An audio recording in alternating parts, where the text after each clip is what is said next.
I moved to Maplewood Estates 3 years ago, chasing that suburban dream, a cozy house, a small yard, and neighbors who'd wave hello.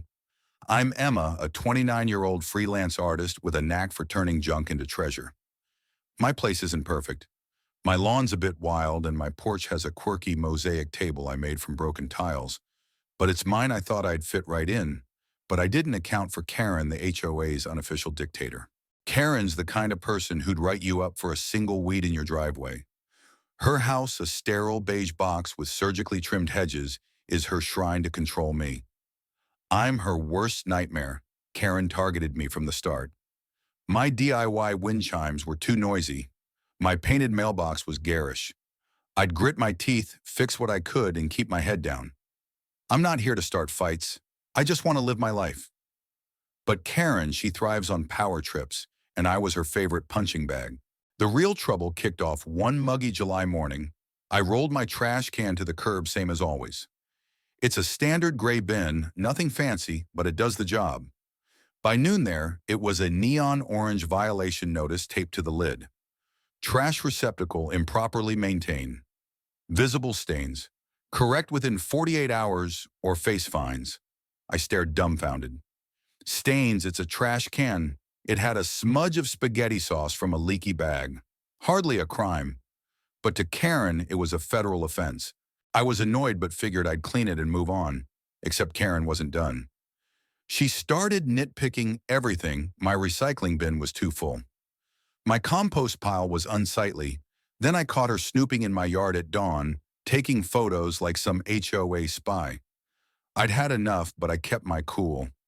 Confronting Karen is like arguing with a brick wall. She just doubled down and slapped me with more violations. Then came the shocker. One night I heard a crash outside. I grabbed a flashlight and found my trash can tipped over garbage strewn across my lawn. At first I thought it was raccoons, but the bin's lid was cracked and there were fresh scratches that looked suspiciously deliberate.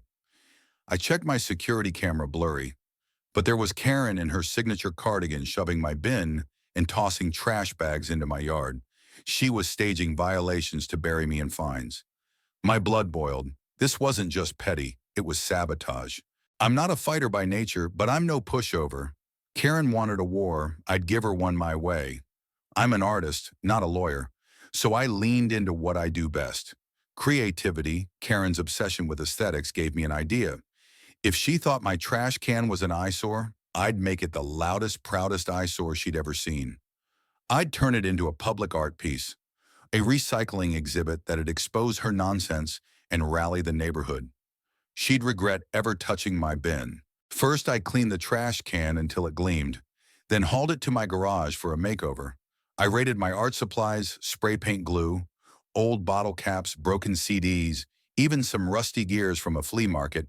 I transformed that boring bin into a kaleidoscope of color, neon swirls, mirrored shards, and a bold stencil that read, "Recycle your drama."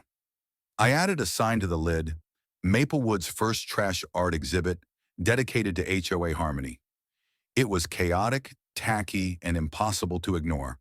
Perfect. Next, I dug into the HOA bylaws. Karen's violation notices were shaky, vague wording, no clear evidence, plus her little trash-tossing stunt.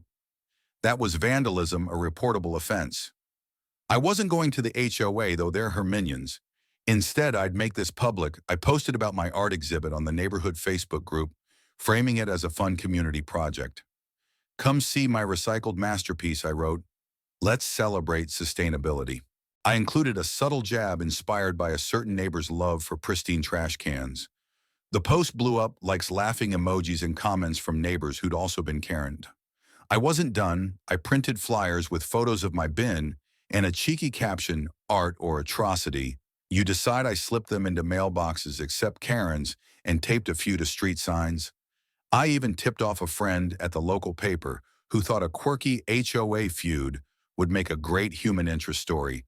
To seal the deal, I edited my security footage to highlight Karen's late-night trash tantrum, keeping it ready as my ace in the hole.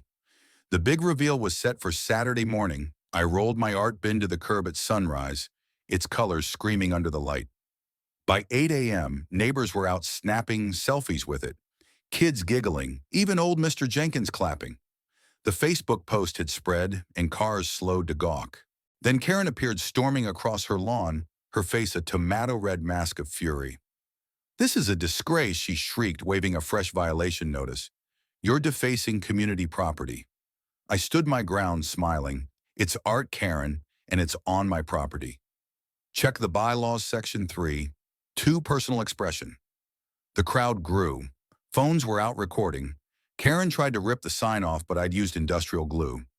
She spun on me, spitting venom. "You'll be fined. You'll be evicted." That's when I played my trump card. I pulled out my phone, queued up the security footage, and hit play. The crowd gasped as Karen's grainy figure toppled my bin. Her jaw dropped. She stammered, That's not me." "Oh, it's you," I said loud enough for everyone. "And vandalism's a crime." "Should I call the cops, or will you drop this?" The neighbors murmured, some laughing, others whispering. Karen like it was a curse. She froze, realizing she was cornered.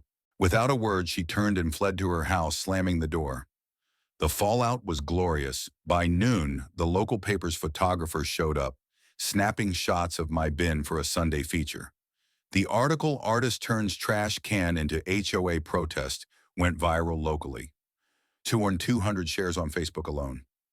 Neighbors started their own recycling art projects, sticking it to Karen's rules. The HOA held an emergency meeting, and Karen was conspicuously absent. Word got around she'd been asked to step back from enforcement duties after my footage leaked to the board. Her fines against me.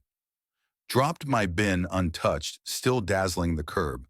I got my trash can back, obviously, and a formal HOA apology, which I framed Karen's lawn signs. Those tacky "Keep Maplewood Beautiful" ones started vanishing, replaced by "Homemade Freedom" to create posters. The neighborhood felt alive, like we'd all shaken off her shadow. I heard Karen's getting audited for misusing HOA funds thanks to another anonymous tip. Not me, but I'm not crying. Looking back, I'm proud I didn't just roll over. Karen thought she could bully me into submission, but I turned her game into my canvas. The takeaway: don't underestimate an artist with a grudge. Creativity's a weapon, and I wield it like a pro. Now every time I roll out my bin, neighbors cheer. Karen avoids me scurrying inside when I wave. My lawn's still wild, my chimes still jingle, and my trash can, it's the neighborhood's favorite landmark. I'm already planning my next project, maybe a recycled mailbox. Watch out, Karen, the end.